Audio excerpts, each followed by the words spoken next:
We have to get to the root of it.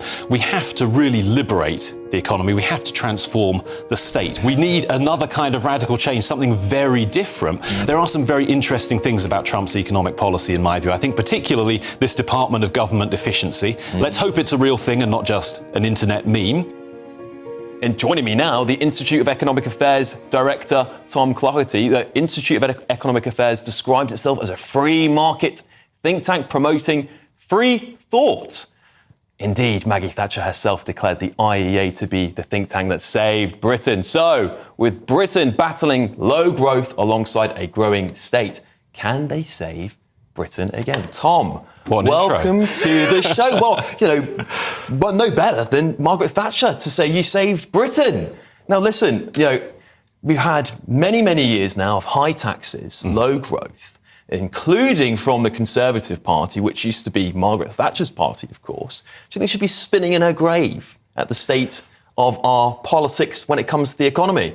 I think there probably are many things that have happened over the last decade and a half that would have left the sainted Maggie spinning in her grave. I mean, she was very generous. If indeed she did say that we saved the economy, I think she probably had something to do with that herself. I think, look, what the IEA did and what the IEA needs to do again is provide the ideas that make that kind of radical change possible.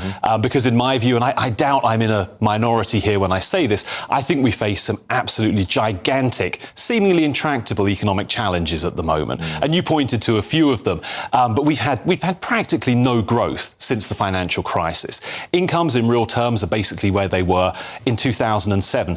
This is crazy. There are people in their 20s, late 20s, maybe even early 30s, who've never really experienced economic growth. It can't go on like that for long, especially when you have an ageing population, a growing government, all of these big burdens. Something has to change quite radically, and we're in the business of coming up with those kinds of ideas. All right. Let's hear it. What's the big idea? Like, what have we got to do?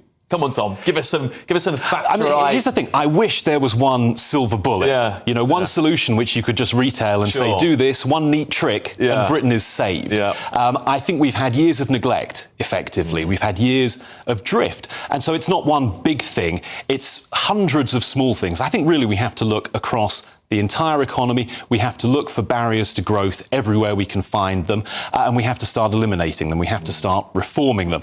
I mean, energy, you need huge change. Housing, you need huge change. I think we're tied up in red tape. We've developed a kind of bureaucratic state, this all-encompassing bureaucracy that just suffocates everything. Is this what Liz Truss is sort of alluding to with her deep state theories? Is this really the problem Britain's got? We're just so tied down by all these what people call quangos, which are those extra government institutions with loads of power now. Are they killing the country, economically speaking? To a certain extent, I think they are. I think it's wrong in a way to think of it as the deep state and as if it's some sort of conspiracy. I don't think that there is some sort of conspiracy. It's more, it's the old thing, cock-up or conspiracy. We've got an awful lot of cock-up going on in Britain at the moment, and I don't think people are sitting there conspiring to try and make things worse. For the most part, people in Whitehall mean well. They want the best for the country.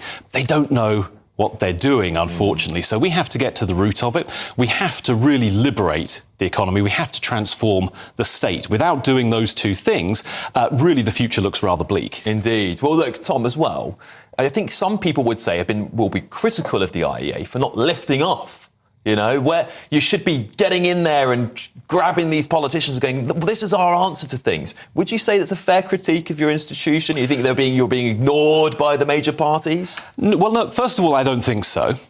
Secondly, I think these things do take time, right? And I should also stress we're an educational charity. We're not a partisan think tank. So, the demand for ideas, in a way, it will take care of itself, because the thing with bad ideas, unsustainable ideas, is eventually they run out of road and people seek an alternative.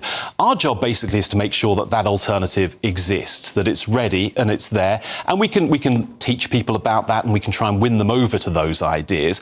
And look, frankly, I thought we would labour in obscurity for a few years with this new government, with a big majority, with a social democratic agenda that they would be pursuing. And I thought, well, give it 2 years, give it 3 years. I think the wheels will start to come off. I think people will see that this government actually doesn't have the answers. They're pretty much doing the same things the Tories did for all of those years, and they're getting the same results. Now, this whole process has happened remarkably quickly. I can't believe that we're in this position so soon where people are starting to think, this is not working. We need another kind of radical change, something very different. And so you're right, there's a big role for the IEA and organisations like the IEA, but we just have to come up with the ideas. It's up to other people to implement them. Well, look, I mean, there's obviously much heralding of Trump coming into America tomorrow. He's going to be the new president. He's going to have his new economic agenda. There's lots of people thinking this is going to be great for Britain, but there's some who are more critical, saying that these trade tariffs might damage or destroy our economy. What do you think about Trump coming in? I think his trade policy is terrible, to the extent that it's a real policy and not just a rhetorical tool, and that remains to be seen. I think even if he is terrible on trade overall, maybe he'll be good for Britain, maybe he'll want a free trade deal with the UK, but there are some very interesting things about Trump's economic policy, in my view. I think particularly this Department of Government Efficiency. Let's hope it's a real thing and not just an internet meme, but I think having someone like Elon Musk involved in government, saying he's going to cut a third of federal expenditure, that he's going to cut $2 trillion out of the federal budget. If he can do that and show that it's possible, that's good news for us. Tom, thank you so much for coming on. Fascinating stuff. I'm sure we're going to hear more about that as it gets even worse for the British economy.